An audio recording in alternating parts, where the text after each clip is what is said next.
Salve, salve amante dos tributos! Seja bem-vindo à revisão animada de direito tributário, para dar uma ativada no seu cérebro e fixar aquele assunto que você deixou um pouco para trás. Eu sou o Manfra e neste vídeo abordaremos as principais características do IPTU, Imposto dos Municípios, mas que também pode ser exigido pelo DF, no exercício da sua competência cumulativa, ou seja, o Distrito Federal pode instituir tanto impostos estaduais, ICMS, ITCMD e IPVA, quanto impostos municipais, o IPTU, ITBI e o ISS.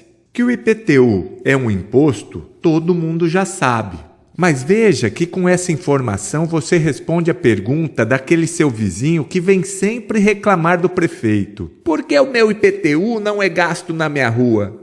Você, educadamente, abre o seu CTN e lê o artigo 16. Imposto é o tributo cuja obrigação tem por fato gerador uma situação independente de qualquer atividade estatal específica relativa ao contribuinte. Você vai perceber os olhos dele marejados. Ele está emocionado e você continua. Tributo é gênero e imposto é uma das espécies do gênero tributo. Como o STF adota a teoria pentapartida, divide o tributo em 5 espécies: impostos, taxas, contribuições de melhoria, empréstimos compulsórios e contribuições especiais. Portanto, IPTU é um imposto. É uma espécie de tributo cuja arrecadação, em regra, não é vinculada a uma atividade específica.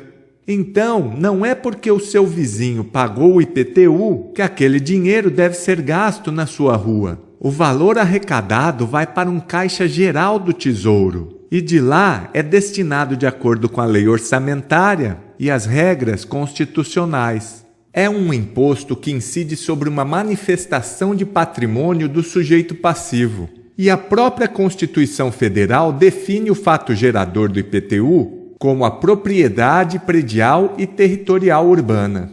Já o CTN diz: o imposto de competência dos municípios sobre a propriedade predial e territorial urbana tem como fato gerador a propriedade, o domínio útil ou a posse de bem imóvel, por natureza ou por acessão física, como definido na lei civil, localizado na zona urbana do município. Portanto, o IPTU incide sobre a propriedade, posse ou domínio útil de bem imóvel por natureza. Por isso é territorial, é o terreno. Mas também é predial, incide sobre a propriedade, domínio útil ou posse de bem imóvel por acessão física, que é a construção, a edificação.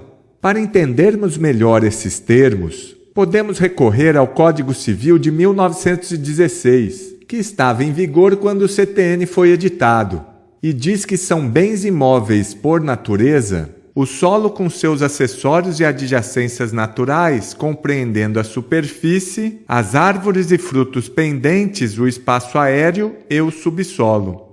E são bens imóveis por acessão física tudo quanto o homem incorporar permanentemente ao solo, como a semente lançada à terra, os edifícios e construções, de modo que se não possa retirar sem destruição, modificação, fratura ou dano. Essas definições não são compatíveis com algumas restrições que o novo Código Civil impõe, por exemplo, com relação ao espaço aéreo e o subsolo, mas ajudam a entender o que o CTN quis dizer com bens imóveis por natureza e por acessão física. O IPTU incide sobre a construção e o terreno, enquanto que o ITR, Imposto sobre a Propriedade Territorial Rural, de competência da União, é apenas territorial, tem como fato gerador a propriedade, o domínio útil ou a posse de imóvel por natureza. Veja que não tem predial aqui. Mas tanto o fato gerador do IPTU quanto do ITR se relacionam com bens, São impostos reais, não estão interessados nas condições pessoais do contribuinte. Já o contribuinte do IPTU é o proprietário do imóvel, o titular do seu domínio útil ou o seu possuidor a qualquer título.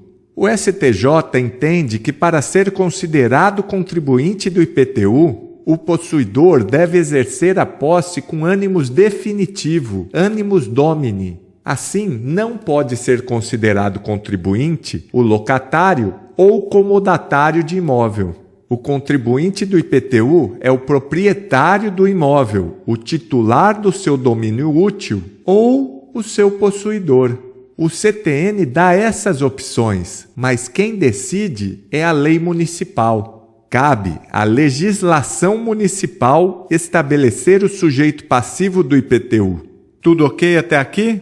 Vamos em frente. Temos que identificar agora zona urbana. O CTN estabelece que, para os efeitos deste imposto, entende-se como zona urbana a definida em lei municipal, observado o requisito mínimo da existência de melhoramentos indicados em pelo menos 2 dos incisos seguintes: construídos ou mantidos pelo poder público. A área urbana tem que ser definida em lei municipal. E, muito importante, deve conter no mínimo 2 melhoramentos construídos ou mantidos pelo poder público. Que melhoramentos são esses? Temos 5 incisos, mas para ser considerada zona urbana, exige-se apenas 2 desses itens: meio-fio ou calçamento, um ou outro, com canalização de águas pluviais. Não é água de rio, hein, fluvial. Uma letrinha aqui muda tudo. É água de chuva, são águas pluviais. Abastecimento de água é um item e sistema de esgotos sanitários é outro item. Aqui não é central de abastecimento nem aterro sanitário. Inciso 4. Rede de iluminação pública, com ou sem posteamento para distribuição domiciliar. Veja que aqui há a possibilidade de não se ter o posteamento. Escola primária ou atenção na conjunção ou posto de saúde, a uma distância máxima de 3 km do imóvel considerado. Aqui o examinador muda de 3 para 5 e acha que foi muito criativo. São 3 km. Agora que sabemos diferenciar uma zona da outra, vem a conclusão precipitada. Então, na zona urbana cobra-se IPTU e na zona rural ITR? Não é lógico? É lógico, mas é lógico que tem exceção também, porque a lei municipal pode considerar urbanas as áreas urbanizáveis ou de expansão urbana, constantes de loteamentos aprovados pelos órgãos competentes, destinados à habitação, à indústria ou ao comércio, mesmo que localizados fora das zonas definidas nos termos do parágrafo anterior. A lei municipal pode pegar mesmo áreas rurais, quando consideradas urbanizáveis, e equiparar à zona urbana. Isso quando a área for destinada a loteamentos de habitação, indústria ou comércio. Portanto, há a possibilidade de se cobrar IPTU de um imóvel em zona rural. E observe que neste caso não se exige nem os melhoramentos do parágrafo 1º. Veja que o critério escolhido pelo CTN para incidir IPTU é a localização. Imóveis localizados em área urbana ou equiparada. Mas tem exceção. O artigo 15 do Decreto-Lei 57 de 1966 diz que esse disposto não abrange o imóvel que comprovadamente seja utilizado em exploração extrativa vegetal, agrícola, pecuária ou agroindustrial, incidindo assim sobre o mesmo o ITR e demais tributos com o mesmo cobrados. Então, um imóvel localizado em área urbana pode ter incidência de ITR?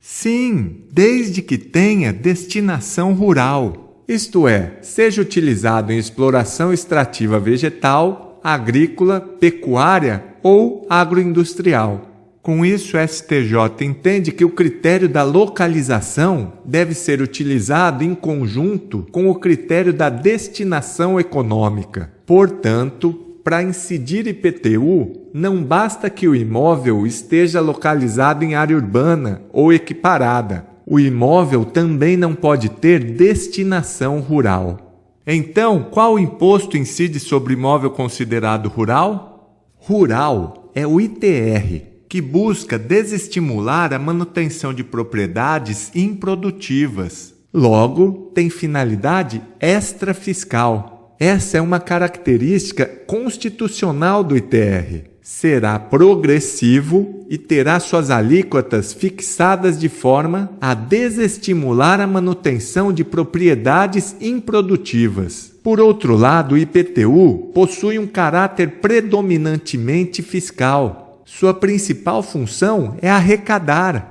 mas também tem algo de extrafiscal nele. O IPTU faz parte da política urbana. É uma ferramenta utilizada para estimular o cumprimento da função social da propriedade.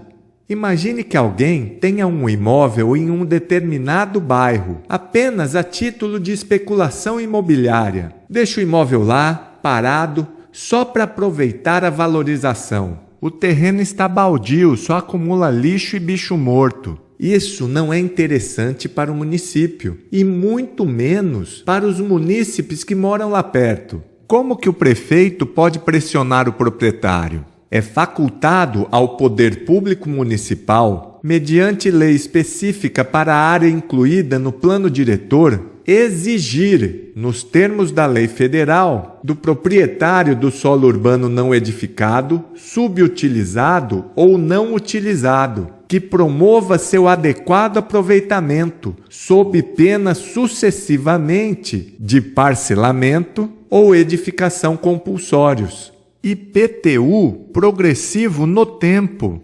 Desapropriação com pagamento mediante títulos da dívida pública de emissão previamente aprovada pelo Senado Federal, com prazo de resgate de até 10 anos, em parcelas anuais, iguais e sucessivas, assegurados o valor real da indenização e os juros legais. O proprietário é notificado a cumprir a função social da propriedade. Não deu nem bola, continuou inerte. Como consequência ao descumprimento das condições e prazos, a Constituição Federal admite a progressividade extrafiscal. As alíquotas do IPTU podem ser progressivas com base no tempo. Podem ser majoradas pelo prazo de 5 anos consecutivos. Se inicialmente pagava uma alíquota de 1%, passa a pagar uma maior, obedecendo a seguinte restrição: não pode exceder 2 vezes o valor referente ao ano anterior.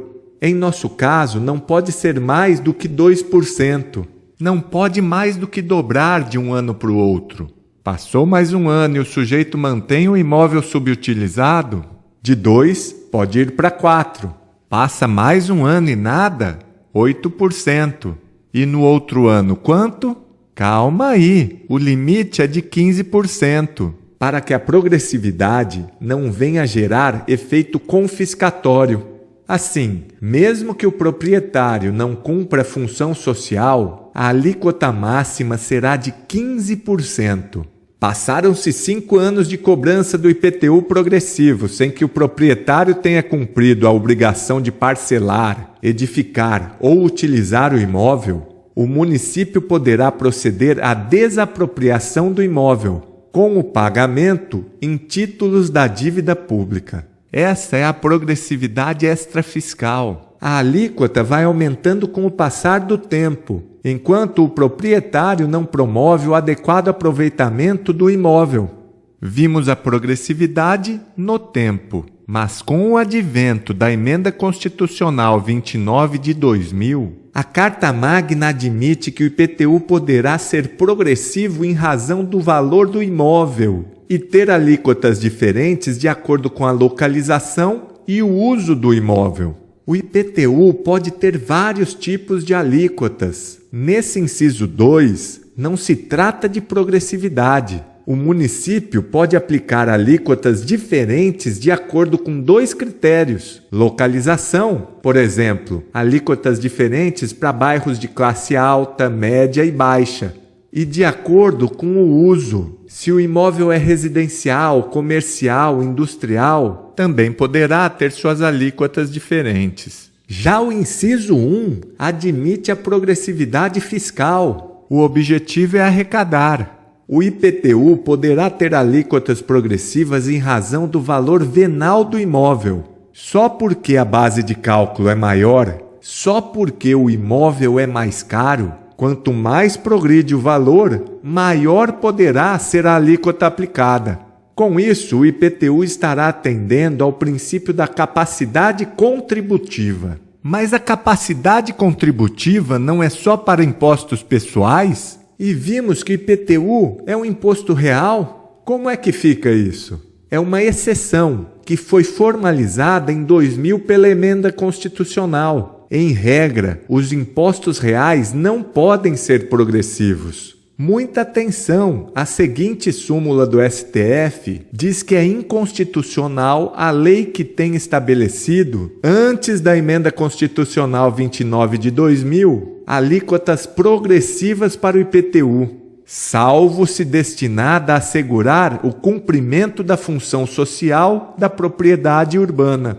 Assim, antes da emenda, só era possível a progressividade extrafiscal do IPTU e do ITR, impostos reais. O imposto de renda é outro caso. Também é progressivo, mas é um imposto pessoal. Portanto, se algum município editou uma lei prevendo progressividade fiscal do IPTU antes da emenda, é inconstitucional. A partir da emenda 29, tornou-se possível a progressividade das alíquotas do IPTU com base no valor do imóvel. É possível que o município cobre alíquotas maiores para imóveis urbanos mais caros, mas não em função do número de imóveis do contribuinte.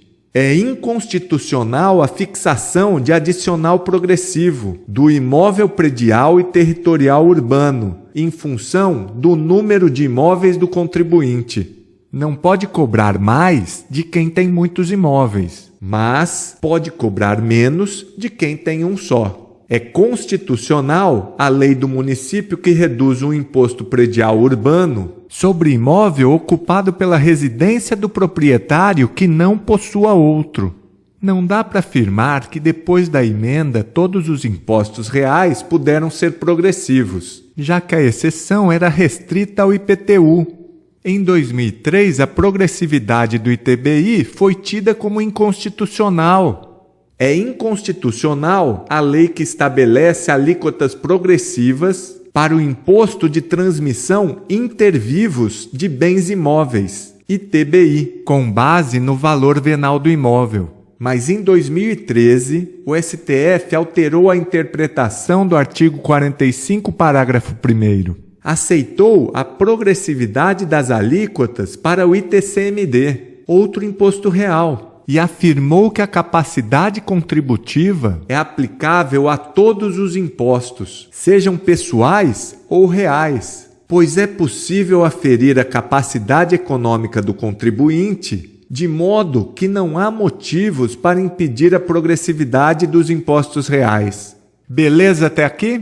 Respire fundo, aproveite esse instante para se inscrever no canal e ativar o sininho. É rapidez. Continuando, artigo 33 do CTN. A base de cálculo do imposto é o valor venal do imóvel. Esse valor é estabelecido pelo próprio município, dependendo de alguns parâmetros, como padrão residencial, área do terreno ou edificação, a conservação do imóvel. Não inclui o valor dos bens móveis mantidos em caráter permanente ou temporário, que no Código Civil de 1916 eram chamados de bens imóveis por acessão intelectual e que foram excluídos da base de cálculo no parágrafo único. Na determinação da base de cálculo não se considera o valor dos bens móveis mantidos em caráter permanente ou temporário. no imóvel para efeito de sua utilização, exploração, aformoseamento ou comodidade.